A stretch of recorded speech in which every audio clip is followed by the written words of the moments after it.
Welcome to the Business of Apparel podcast. This is the place to learn how to start and scale your own apparel brand and fill it with loyal customers for years to come.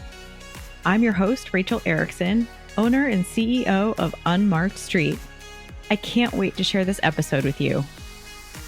Today, I wanted to talk through a subject that can be a little tricky for some people to be super open and honest about. It goes along with a lot of mental health conversations that we've been having in the business industry recently, people being overworked, and it's leading to a mass amount of burnout across the globe, but we're noticing it a lot. I mean, I'm focusing a lot on United States business, and so I'm noticing it a lot here.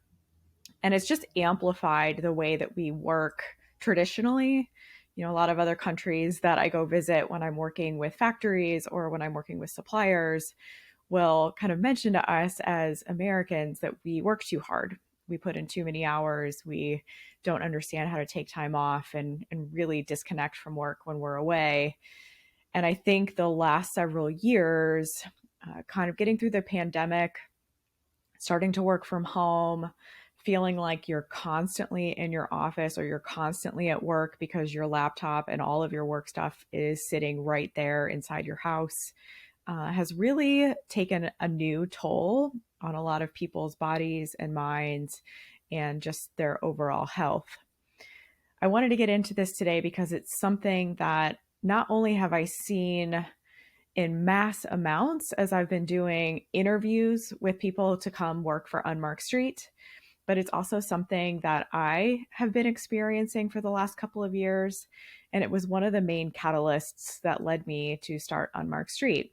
So I wanted to share a little bit of my own story with you and maybe normalize that this is happening and let people know that a personal story can maybe reach you and help you understand what's going on in your world.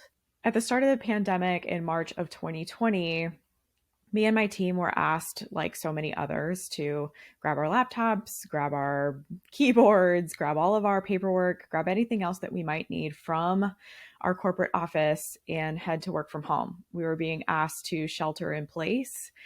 And a lot of us, it was really interesting, actually. So the day that this happened, one of my favorite colleagues and one of my very best friends looked at our boss and said, "Do I have to? Like, I like coming into the office." We were a little tight-knit family, a great group to work with. And it was something she just didn't want to do. She had zero desire to work from home. She didn't have a great setup at home. And it was something she just kind of wanted to be able to refuse. And unfortunately, like a lot of other people who were in her shoes at the time, she was told no. I mean, there was nothing that the company could do other than to follow county and state regulations that were coming out at the time. And so we kind of helped her figure out a setup and got her to start working from home alongside the rest of us. And it was the beginning of what we thought was maybe a 2-week stint of working from home. At the time, it was something I thought I really needed. I was considering requesting something like a long stint of work from home for a couple of months so that I could kind of check my brain, maybe get a little bit of some relief from the demands that our office was putting on us. Sometimes office environments can be really chaotic, and ours was. There was kind of always a buzzing, always a really high energy in our building. And it wasn't always a really high positive energy. And the idea of being able to go work from home for a couple of weeks was like music to my ears. I was super excited, like grabbed all my stuff and probably was the first one out the door, ready to help the team figure out this transition for a little while. And then 2 weeks turned into 2 months, and it turned into a year. And a lot of people that surrounded me and a lot of people throughout the country and a lot of people throughout the world started to realize that this could be something that we're going to have to deal with potentially for a very long-term period of time. Currently, at time of recording this podcast, a lot of companies are starting to ask people to come back. And the reason for a lot of that is because of the collaboration they see when you're in an office with people. And I do agree with that. I think the companies who are considering hybrid work situations are kind of hitting it on the head right now. The ability to grow a team's camaraderie and grow together as a little bit of like a work family is important to be together. But I think we've all also learned that our productivity, if we have a space to work, if we have a good way of doing it, can be extremely, extremely high when we work from home. So throughout 2020, as I was getting used to working from home more, trying to find my routine, I leaned a ton on my husband. My husband has worked from home since 2012. It was something that was a little bit unique to the workplace at the time. We thought he was super lucky to be able to move. At that time, we were following my career around, and he could keep his job while applying to be on the remote side of his company. And that was really valuable to us. And it took him a while to understand how a routine helps, how getting outside every day helps, how working in a different area of the house from where you eat and enjoy maybe your evening or sleep is really important so that you're not staring at your work all evening. And so I was able to glean a lot of advice off of him. And my transition wasn't as hard, I think, as some other people's were. But I will say that over time, it started to take a toll on me, along with some other challenges that I was experiencing at the company at the time. We were kind of always a short staffed team. We were really tight knit. We all handled several different roles throughout the seasons. I have such a diverse background that sitting in as our product manager at the time, I was able to step in and help with technical design, development, project management, and all other sorts of things. And it muddied the waters a little bit. It was very unclear who was supposed to be doing what at all times, what everybody's responsibilities were, because there were times when I needed to help fill those roles. We didn't have the bandwidth on the technical design team or on the development team to do all of the work. So me being able to step in and lend a helping hand was extremely valuable to our small team. And not really knowing where the guidelines were and where my role sat, I ended up wearing too many hats throughout that year. I ended up doing too much work. I ended up taking on too many roles and doing too many jobs. And it really took a toll on me. It was when it started to take a toll on my body, though, that I really started to pay attention. I think it was July of 2021, so over a year of working from home and kind of being in the situation when my body just started kind of shutting down. I couldn't eat. My appetite was completely gone. I felt terrible all the time. My stress levels were extremely high. I lost 10 pounds in a month. And that was when I really noticed, like, this is damaging, not just my comfortability in my role and at this company, but my mental and physical health are just really deteriorating. So it was at that time that I really considered how to improve my life and how to move forward and how to create something that was going to make me happy and something that was going to challenge me in a new way that I would thrive in, instead of being in a situation that was essentially making me sick. And that was when we put together the business plan for Unmarked Street and RTQ Apparel. And there are some other secret plans for the future of my entrepreneurial serialness, I guess, if that's a word. I quickly found out that I'm probably a serial entrepreneur while I was putting together my business plan. Just all of the different things that I hope to accomplish someday. We'll get there. It's a 10-year plan. So maybe a decade from now, we'll see the fruition of all of my little projects and ideas. But putting together that plan and helping me step forward and know that I was going to be able to go out on my own, find some new clients. I had monthly recurring revenue goals. And one of the big things that I first did when I started Unmarked Street was find support and help. As a solo entrepreneur, one of the hardest things, at least for me, that I found is holding myself accountable. There's nobody telling you you have any due dates. There's nobody telling you you have to get shit done.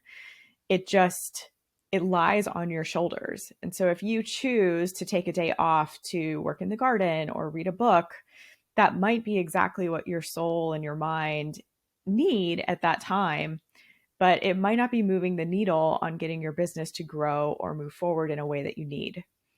So that accountability piece was huge for me. So I joined a coaching company called Unstoppable Entrepreneurs. This is run by Kelly Roach Coaching. And I was a total newbie to the coaching space. I had been with a small women's group who I love dearly, and they were amazing, but we were moving away from learning about social media in that group. And I knew social media was going to be a big part of what I had to learn to be able to amplify my company in years to come. So by joining Kelly Roach's company as one of her coaching clients, I was able to come in. I had a one-on-one coach that I could tap into whenever I needed to. We did group coaching calls. We had live advisories. And then once a week, we would also have time with Kelly herself where she would kind of come in and teach us. It was a really robust coaching program. I was super excited to be a part of it. And one of the best pieces of advice that they gave to me right up front was to start considering who I wanted to hire on my team. Now, I had never even considered hiring a team. I'm not going to lie. This was something that I expected to do on my own. I have a couple other friends who run apparel consulting companies, and they do run it on their own. They don't have teams. They don't have social media managers or marketing managers or CFOs. They just write these contracts and they do the work. And then at the end of the day, they call it. And as much as I could have done that and considered that for my own business, there was a bigger calling for Unmarked Street to be the beginning of all of those other endeavors I ultimately wanted to take on. So I needed Unmarked Street to not just be a way for me to fulfill a lifetime goal of working with other brands and helping them understand the nuances of corporate apparel. It was also a way for me to create seed money for my own apparel brand, getting my real estate license, and ultimately working towards some other goals that we have for the future. So as I started to consider who I wanted to hire at Unmarked Street and what I needed the most help with, number one on my list was social media management. I was learning as much about it as fast as I could. But I'm going to admit to you guys right now, like before I started my companies, I was kind of off social media. I didn't know a ton about it, and I was learning from scratch. So I'd never been on Instagram before. I had been on Facebook when Facebook was like, you needed a .edu email address and you needed another .edu email address to personally invite you to Facebook. And it was just for university students. So I remember Facebook that way, but when it started to expand, I left the platform and wasn't using it anymore. So when I got back into Facebook, it was something that I didn't recognize. It was totally, completely new for me to learn. There's a funny story of my coach asking me to DM her on Facebook, and I didn't know how. And for like months, she would kind of poke fun at me for not knowing how to send a DM on Facebook, but it was true. So that was my number one hire. I really wanted to bring someone in for that. But I also knew that if I wanted to take on more clients, I was going to need help on the client side. So I put out a little ad on LinkedIn that I was hiring. I was looking for a product developer to come help me build tech packs and communicate with my clients' factories alongside me. I was really, really lucky in getting a ton of applicants. There were a lot of people who applied for the role. I did a lot of interviews that month, going through and meeting so many amazing people. And what really blew my mind was the number of people who came to those interviews and saying, I really just can't work at corporate anymore. I'm so burnt out. And it really made me realize my story is not unique at all. A lot of us have burnout stories for working at corporate or even from running our own businesses. I will tell you that as going through as a CEO and as a new entrepreneur for the last year and a half, I've experienced little bits of burnout over and over again. They're not quite as big and bad as they used to be. And I now have different ways of finding myself out of the burnout situation. I'm a little bit more secure in knowing what I need to do to get myself out of that funk. But it does show up as a business owner as well. There's so much to do, and there are so many pieces of the puzzle that lie on your shoulders. So it's rampant. And it's something that I think we need to be talking a little bit more about. Now, I will be super honest with you guys and let you know that what I had to do was find an amazing therapist. So I started with therapy weekly, and she got to know me. We got to know each other a little bit. And at the time, when I first started working with her, it was literally, let's get you through this week. What do we need to do to go through whatever meetings you have on your plate this week to get through them in a way that is healthy for you and so that you're not feeling the amount of stress and anxiety that you're typically feeling. And eventually, she helped me to get through the transition of leaving my corporate role and starting my own business. And as my anxiety kind of started to calm down, I went to a bi-weekly schedule. So I see her every other week now, and we continue to work through issues if I have them. She's also there to kind of help me explore more about myself and understand more about my little nuances and why I am who I am. So I love that part of it when we can get there. We do those kinds of sessions when I don't have burnout symptoms or anxiety symptoms to talk through first. So we've done it a little bit, and it's something that I hold so valuable. But I want to recognize that it's not something that's available to everybody. And therapy can be expensive and it can be inaccessible. And when I was still at corporate, it took me a year to be able to find the budget to be able to hire a therapist on my own because my insurance didn't cover it. And I personally feel like that's a huge miss for what's happening in our country right now. I think if everybody could get a little bit of help on a regular basis, someone to talk to, someone to help them work through their problems, we could find healthier ways to work, healthier ways to live our lives. I tried a couple different things when it came to therapy at first. I reached out to my healthcare provider and asked if they had any options for me. And while they did say that they weren't able to provide personalized one-on-one support for therapy, I was able to go to some group therapy sessions, and they sent me to a couple different classes, one on managing stress and one on managing anger. They thought I might have anger management issues at the time. And I think that was a big trigger for me. Like, I'm not typically an angry person. And so that was a big red flag that they thought I might need to go to anger management classes. That was huge. But going to those classes brought out the introvert in me. I didn't really want to speak up. I became very shy, and that was the exact opposite of what I knew I needed. So I started exploring as well some of the virtual options where you could sign up for like a monthly rate, and then you're able to get your therapist on the phone whenever you want. You can message with them. And I also didn't really connect with that. I can't really describe why. I don't know why that felt so different to me, but it did. And so I started interviewing some therapists that were in my city that I knew eventually I could go see personally once all of our shelter in place orders were over. And I found an amazing person, and she and I have been together now for almost 2 years working together.